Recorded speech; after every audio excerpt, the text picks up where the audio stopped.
This was our home. The place where my husband Issa and I celebrated the birthdays of our 2 kids, marked milestones, and built our lives together. And then, in January 2025, it was gone. In just one night, everything we had poured our hearts into was reduced to ash, along with 18,000 other homes across Los Angeles. It's like, gone here, gone here. This is the story of how we're designing our way back. I'm Alexandra Azat, an interior designer, and together with my family, we're rebuilding one of the first homes in our neighborhood to rise again. Together, we'll transform this empty lot into a home full of heart and hope. This isn't just about bricks, wood, and paint. This is the only rafter tail from our original house that made it through the fire. It's about reclaiming what we lost, building something even more beautiful. Oh my God. And finding joy again in the process. We want to bring you along for the journey, not just for the rebirth of our home, but our entire neighborhood. The hard decisions, design breakthroughs, setbacks, and moments of hope. Thank you for being by our side in designing our way back. You're watching Homeworthy, where we believe every home has a story. It's like, gone here, gone here. Very, very odd.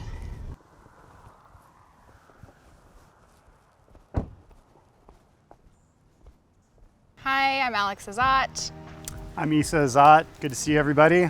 We're here in Altadena. I grew up in New York, the suburbs of New York, so it's actually very similar to where I now live, which is Pasadena, Altadena area. And I am an interior designer here in Altadena/Pasadena. So I grew up in South Pasadena, but my mom was raised here in Altadena. So my grandparents were up here, and I spent a lot of time in Altadena. I spent some time away on the East Coast, but came back, met my wife, and we've been living in Pasadena, Altadena, for the last maybe about 7 years, and all my family's here, and we love it here. We bought our dream house about 1.5 years ago, and everything about it was a dream for us. Like the aesthetics, where it is, the yard. We have a Great Dane, so having such a large yard for her, just pretty much everything about it we were very, very in love with. Single-story ranch with some land. Yeah, I remember being in the pool in December or like early January maybe. It was right after New Year's. Yeah, and I looked at Issa and I said, I hope nothing changes because I'm so happy here. You jinxed us. I jinxed us. It's all my fault. But, you know, obviously January 7th, you know, fire happened and we lost everything. Everyone lost everything. It was a whole lot of people lost a lot.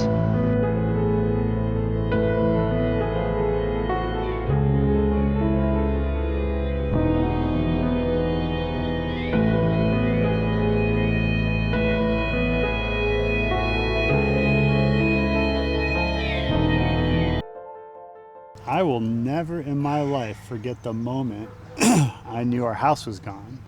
We were at my brother's house about 5 or 6 blocks south, directly south from where we are sitting right now. And we had spent the morning trying to get up to our house and just navigating through what felt like a surreal movie. You know, houses were on fire, fire trucks were everywhere, cars were exploding. We were driving down the street and there was we couldn't get fire it there, at both sides of us. And I was like, we are parents, we can't do this. So I made him pull over. Yeah, we went to my brother's house and my brother was putting water on his roof of his house. And so I parked the car in the backyard and Alex stayed in the car and me and my brother were outside. And I basically told him, look, I can't leave my wife. I wasn't letting him go. Yeah, I was like, you go up. And he's like, done. So he got about halfway up and got out of his car and ran up a golf course that was also on fire. And he said he came around the corner and our house was gone. But we didn't know that, so he came back after about 30 minutes. And I don't think I have or will ever see this look I saw on him when he pulled up. His face was just, it was holding back tears and stark white, and he didn't have to say anything. But the second he got out of the car, I think in that instant, I knew everything was gone. I kind of just took a moment, and I gave him a hug, and I walked in the car, and we drove away.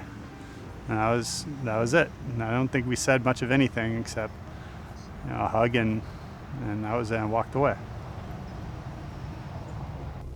It's so interesting. I lived here for so long, and I actually can get lost now because I no longer have my bearings on where my markings were, because they were usually homes. Okay, so thrilling that this house didn't burn down, because I've always loved this old craftsman. Thank God that it didn't burn down, but that's pretty much. So now all the chimneys have been cleared, but originally, this is my street, originally it was just a cemetery of fireplaces and chimneys. That's really sad. So this was our lot right here. Our very first home, where we took our 2-year-old Beau home for the first time and really fixed it up like from nothing. And it was really, really gorgeous. But now it's just nothing. Yep. We used to, this was a strawberry tree, and actually my sister-in-law Des taught me all about them, and we would make jam every year when the fruit was ready to be harvested. So right over there are 2 olive trees that, although they look really, really badly burned, and they are, it looks like they sort of survived, and those are they're olive trees that Issa and I put in after losing our fathers. They were both Middle Eastern, and so they're Middle Eastern olives, and we put them in to sit right by our pool to symbolize our fathers looking over our property. So looks like they are kind of coming back. I don't know. Bye-bye, house. We've got 2 little boys, a 5-year-old named Brooks and a 7-year-old named Beau. My family kind of grew up here, so I have a lot of great memories of going with my grandfather on walks, going through Eaton Canyon, going through Cheney Trails, going up to the waterfalls. And so I just remember when I was growing up how much I loved it here. We were living in San Diego, specifically a little town called Cardiff by the sea. It was really magical, and at the time we only had our oldest son, and he was around 2, right? Mm-hmm. Like 1.5-ish, 2-ish. Yeah. And my brother's up here in the valley, and Issa's brother is here in Pasadena. Issa's whole family is here, and so he was urging us to maybe take a look at moving because we weren't in any sort of school system yet, so we didn't have roots planted, even though we loved San Diego. Mm-hmm. And I didn't know a whole lot about Pasadena or Altadena, but the first time I drove through it, I fell deeply in love with it.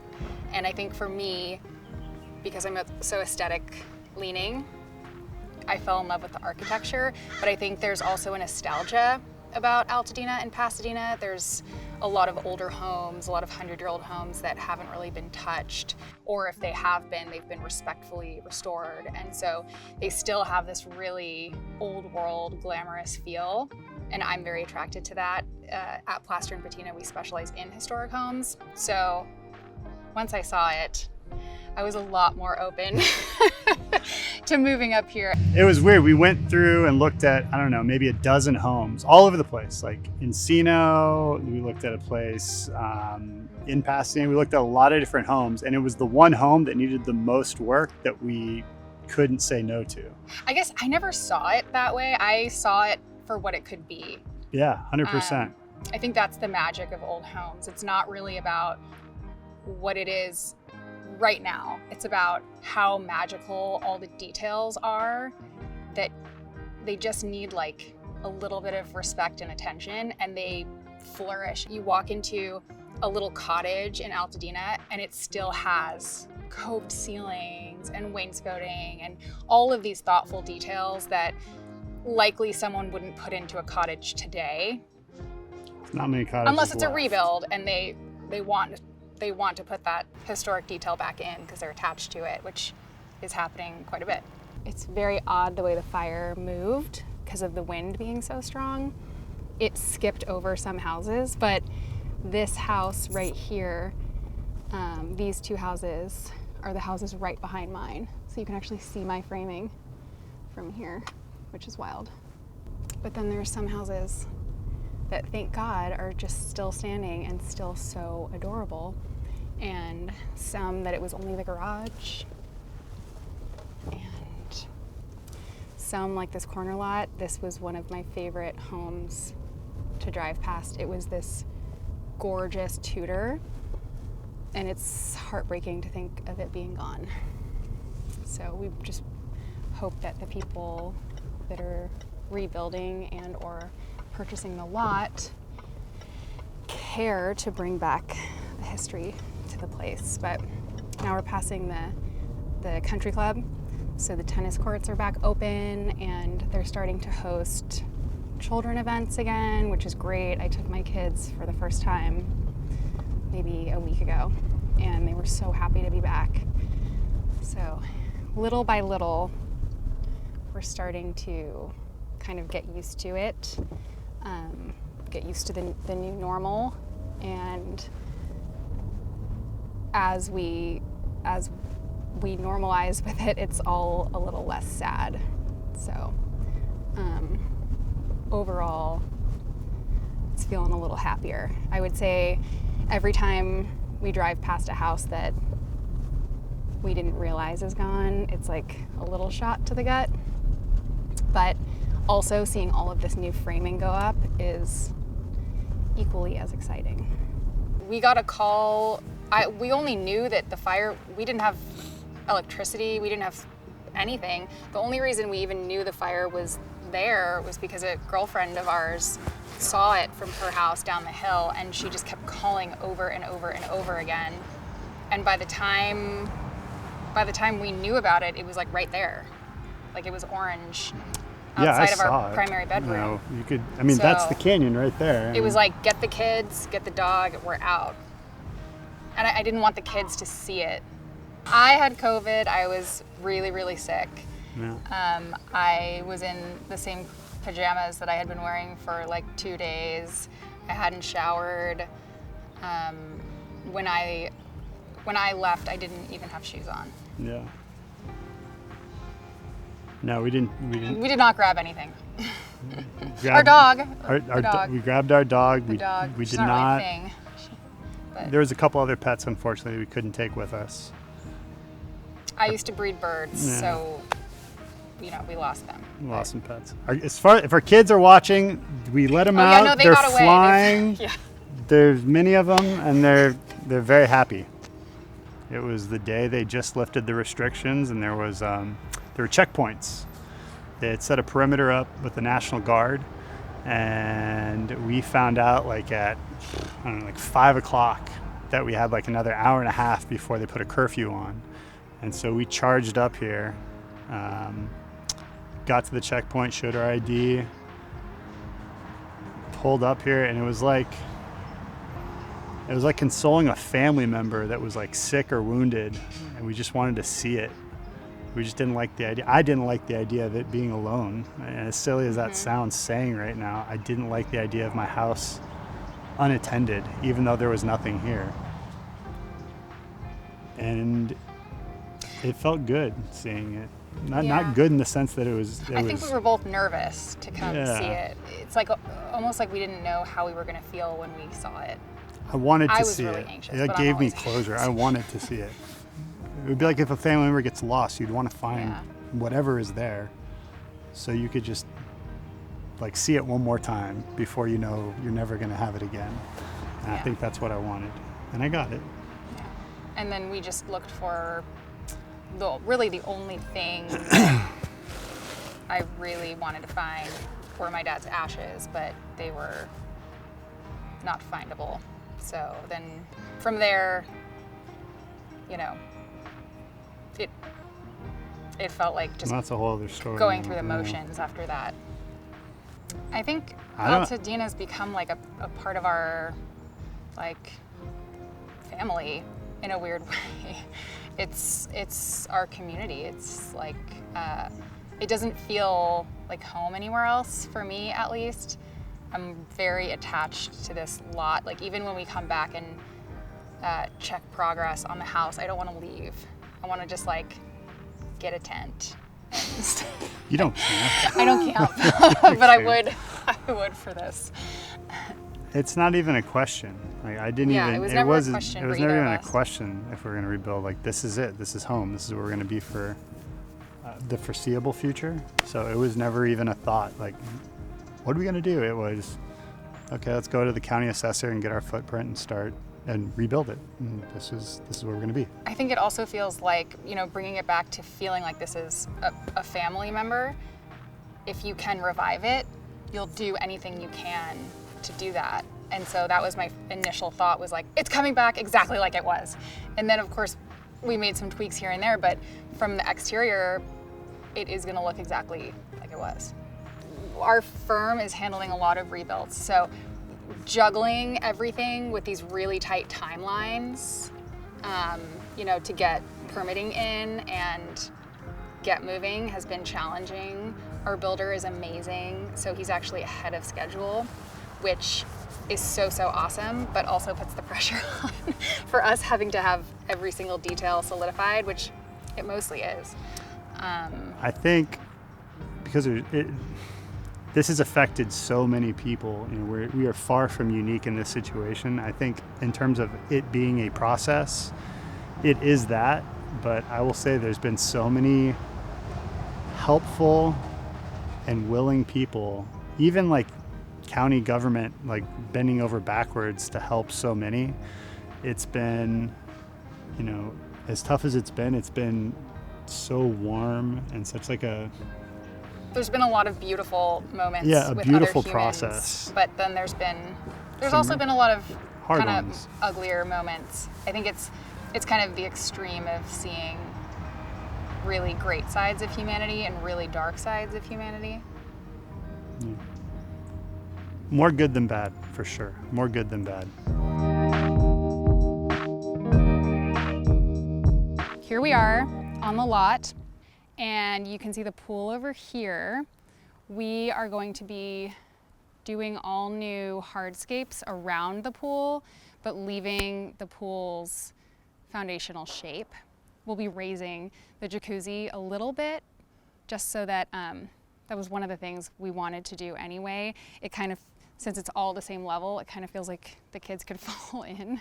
So we'll be raising that just a little bit so that it matches the height of the surrounding areas. So that's going to be really great. So after the fires, the only thing that was left was the pool. Obviously damaged, badly damaged. None of the equipment was here, but the pool shell was still standing. And then strangely enough, my kids' play area was completely untouched. So this is the one area of the lot, this area, and then the very front of the lot that wasn't touched, but everything else was gone. So the new pool house is going to be right over here. We poured foundation really recently on that, and we're kind of doing the permitting for that one a little bit after the permitting for the house, because we just wanted to get going on the house, and some things changed over at the pool house. So now we just got the permits actually this week for the pool house. So we'll be moving on that into framing really soon. And the house is obviously coming along really, really nicely. This inner portion right here, I had mentioned that the house is an H shape, so you can really get a good feel for that here. those two doors, well, you can't really tell that they're doors, but they're gonna be doors. And they are right off of our kitchen. And then there's gonna be a little French garden over here, kind of reminiscent of a Versailles style garden with some roses. And then where we're standing here, there's gonna be a really beautiful fire pit. So this is gonna be overlooking the pool, and then you'll be able to see it all from the kitchen. The kitchen was not here originally. The kitchen was over on this right side. So I'm really excited for the kitchen to become the true heart of the home. I love cooking and I love baking. So that's gonna be my spot.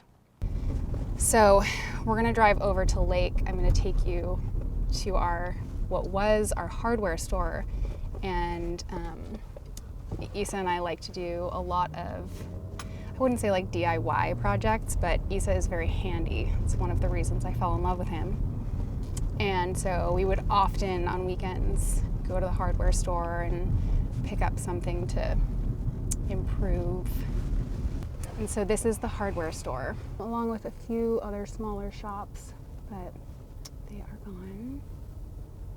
And I'm not really sure what is going to go in their place yet.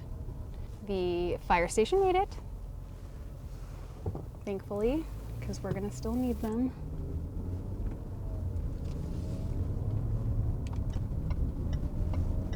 And then as you can see over here, so much framing going up, which is just so exciting.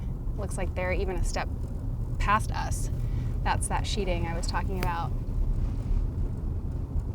which is really cool. This was a drive we did almost every day because before we moved to our house, our old house was right down here. And as you can see, this house was covered in hedging before, so we could never really see in, but my husband and I would always try to peek. We'd go for walks and try to peek in to all that old house magic, but they're almost all gone. I don't think anybody was like, yeah, this whole neighborhood's gonna go up in flames. I mean, the first couple years we moved into our first house, there was a huge forest fire that went up to Mount Wilson, and our whole neighborhood was engulfed in smoke and ash. And I didn't even think twice. I was like, this is just what happens when you live next to the mountains. In California, at least, there will be at some point, they will catch on fire. And I think the last time there was ever like a major incident in which homes were lost was like in the early 90s. And I think something like 50 houses or something like that right up near the foothills of Altadena were overtaken by the fires. So for me, I have vivid memories of standing on my front porch and watching these hills burn. And so I didn't think anything was gonna happen. The next morning, I remember watching the local news, and they were on Brereburn, which is the street directly above us, and they were 2 blocks over, and they were reporting in front of a house that was on fire. And that's literally a block and a half from where we were, from where our house was. And at that moment, I was in disbelief that it had come so far down into our community that I still couldn't imagine our house being gone. But it became very real when I saw that other homes were being lost within a couple hundred yards of where our house was. I think we were driving home and we had filed an insurance claim within an hour. I'm not kidding. My toxic trait is jumping into action and working. So actually you are right. I had filed our insurance claim by the time we got back to my brother's house, and I started writing up our items inventory list, which is hellish to have to do that. We had just received images back of the house from Michael Clifford. I had just had it shot. So as hellish as it was helpful to be able to look at those pictures. And it's almost like you flip-flop between insanely emotional and almost borderline hysterical to like, okay, let's make sense of it and itemize. or maybe that's how my brain works. No, I think but I was like I think everybody that goes through flopping back and forth. such a catastrophe has waves. It just comes in waves, and like any kind of storm surge, the frequency becomes less often, to the point where you don't feel like you're drowning anymore. But those first several weeks, months, whatever it was. I'll say that the rest of that day, we got home and my older son looked at me and said, "Do we have a home?" And that was like a dagger through my heart, because as a mom, that's everything, is making your kids feel comfortable and like they have a home base. And so for me, that was probably the most like devastating moment. But I called my realtor that minute and I was like, my brother just got me Skechers and they're on my feet and I'm ready to go look for rental houses, because I'm anticipating that this is going to be a nightmare. Well, the Palisades fire was going on too. I was out by 7 a.m. that morning trying to get us a rental house. And thank God I did, because we were able to get a rental house and I was able to come home and say to my children, we've got a home, for a little while. So the house is, my architect calls it an American eclectic, which is a culmination of different architectural styles. But for me, I'm drawn to nostalgia, and it was very picturesque, like East Coast. So for me, I feel like it could have been something that was built in Connecticut or something. And I was very attracted to that thought. I love that it was single story. That's all I ever wanted, was a single story. So the house is an H shape, so it's ideal for having a lot of French door sets and windows and all the natural light that brings. I love a courtyard, so that shape gives the central area a lot of depth and intrigue kind of in the middle of the house. I'm a big fan of a home where in any room you're in, you have the ability just to walk outside. And being able to open up all the doors and extend the house from interior to exterior makes it feel so much more alive and so much more inviting, so that when you're having people over or you're having like a family get together, it doesn't feel like the home has any barrier between a living space and exterior space. It's all the same thing, and you're able to go in and out, especially if you're going to live in California, where the weather, most of the time, ignoring these last couple of days, is so nice. Why wouldn't you want to spend every moment you could, being outside and inviting it inside? It was also the perfect house for entertaining, and we entertained quite a bit. We had just hosted Christmas at the house, and we did a gorgeous 30-foot banquet table in the middle of the entry vestibule, and it was so stunning. And I feel like the house just lends itself to inviting other people and feeling really welcoming. It's highly detailed and beautiful, but it's also really casual and it doesn't feel stuffy. So this area right here is going to be our primary suite. I'm so excited about it. I have always wanted a fireplace in my room. So we're gonna have a great fireplace centrally located right across from the bed, with 2 sets of French doors that are gonna walk right out to the pool. And I couldn't be more excited about that. So right now, as you can see, we're still in framing. We're going to be in framing for probably a couple more months. We have to still do all of the sheeting, and we have to do more of the roofing. And then I'm pretty sure all the interior verticals are up. But so next step is going to be the actual sheeting of the exterior, and that's when you see the boards come into play. So that will give us a little more protection from the environment here. As you can see, it's very wet inside, and it's been raining for the last few days. I think it's gonna rain for a few more days, which is fine for all of this, but it does pause construction. And after the sheeting, we'll do the roofing, and then the plumbing is already partially roughed in because we have an elevated foundation, so we had to rough part of it in through the ground already. So the plumbing is going to continue to get roughed up to where its exact locations are, and then the lighting is going to get roughed in. So one of the major next steps that me and my team are going to do from here, once the sheeting goes up, we will be doing a walkthrough with the build team and with the electrical team and with the plumbing team to make sure that every single fixture, both lighting and plumbing, is placed at exactly the right height and exactly the right location. So that will be next. Once that's done, then the team will start on drywall. Once the drywall is up, all the magic is going to start happening really fast. And then we're going to move in and it's going to be Christmas again. In these fire build situations with our clients, we're really stressing how important it is to hire a team that cares. That is, you can't put a dollar amount on that. To hire a GC, an architect that cares, is, especially in a situation like this when we didn't ask for this, we're not trying to add on because we're wanting something more, we just lost everything, we just want it back.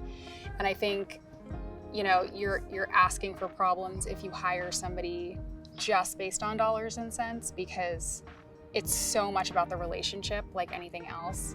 So hiring a build team that cares about you and that cares about the project, and that knows what they're doing, of course, is integral. And so I'm able to not stress, and I'm able to start enjoying the process a little bit because our team is so wonderful. We are dealing with a lot of rebuilds, and I'm really seeing that people are so unique and they process so differently, and that's okay. And some people are going to choose to not come back and rebuild, and that's okay too. You know, someone else who's dying to have moved to Altadena will buy that lot, and it's going to morph into something really beautiful. And I think that there's no right answer, so just trusting yourself and making sure to give yourself grace and space to really feel whether or not rebuilding is right for you, because it is a little bit stressful. And, you know, it's easy for me to say I do this for a living. It's probably completely overwhelming to most people. So, you know, biggest piece of advice, if you are deciding to rebuild, to get that right team in place. And I think, you know, based on aesthetic preferences, the biggest pain point I've seen for people is making sure to work with a team that also has your values, both aesthetically and as a human being. Because, you know, someone that's well-versed in modern isn't going to be the best fit to do, you know, a historic rebuild. So just thinking about all of that stuff, I think, is important. I think it's a blessing and a curse because I can always see the most magical result. I don't see it for what it is right now. And I only see the memories that are going to be made in it. And I've definitely gotten to that very, very excited stage now that it's actually up and we can walk through it. And I think seeing my kids be able to walk through and start to get excited about the colors of their room or the tiles, or one of them wants the whole room to be completely clad in gold and rainbows. We'll see about that. But that's really exciting because it feels like it's a part of our family again. And so every weekend we come with the children and do a little progress check, and they get to run around and hurt themselves on things and you know, do all the classic things that you do when you're building a new house. I never thought that we would be building a new house because I love old homes, but this has become very therapeutic, and we're all really excited. It's going to be a lot more meaningful, I feel like. I will say, through all of this, the mountains of Altadena are still so, so beautiful. and I feel like they're really showing off today. I think that I know that this town is going to be built back better than it was before, with more pride and neighborly contact and a really strong sense of community. And I feel like we've all been through something so intense together that is something that's really, really cool. When we went to the country club the other day for the first time, this sense of belonging, and like everybody, even if you didn't know them, they would walk right up to you and introduce themselves, and it's like we're part of this kind of, I don't know, battle together that is still going on, but it's been really magical for me to get to meet new Altadena residents and help them rebuild. And I always feel like what we do is important, because as interior designers, we're creating home for people. We're creating homes, the shell of a home for people. But I think now more than ever, we're such an integral part of what makes them feel safe through the process. And for me, that is incredibly fulfilling. And I know that the clients that we're working with are going to be our friends for life. So it's not just a project, it feels like we truly become family. I can't tell you how many times that cliche has come across, you still have your health. You lost everything, but you still have your health. And I can't tell you how many times people say that. And you hear it and you're like, yeah, but think how hard it is when you lose, a fortune, or you lose, your freedom, whatever. But I vividly remember sitting on the floor of our new rental, eating dinner off of an Amazon box, because we had nothing. We literally had nothing. Our son said, "Is this our table now?" Yeah. And it was like a very happy moment, because none of us everyone was there that needed to be in our lives at that moment. And it was truly, you can lose literally everything, but as long as you have like those things that you truly can't put a price tag on, are immeasurable in life. So that's my home. I think for me, the biggest shift in thought process when it comes to a house is, the difference between a house and home is that home has become a feeling and not a place. And, I close my eyes and I think of home, and I think of my kids being with us and eating off of a box, or my sister-in-law, when we arrived at their house and had lost everything, and I had COVID and had a mask on, and she was like, just rip off that mask and give me a hug. And it's those moments that matter. And it still is and has been severely traumatic to have lost the house. I think it'll take us a long time to process it, but we're so lucky that we have a healthy family and each other and extended family that has been so kind and loving, and friends. So in a weird way, we feel really lucky at the same time. Next time on Building Our Way Back, Alex takes us inside the legendary Gracie studio, where for the first time she sees the beautiful custom wallpaper they've been working on for their dining room. Hi, Alex. Hello. We're here. I'm so excited to be here. We're excited to have you. Can't wait to show you your wallpaper. I can't wait to see. Are you ready? Yeah. Okay, here we go. Oh my God. This is so stunning. Are you ready? I'm ready. Wow.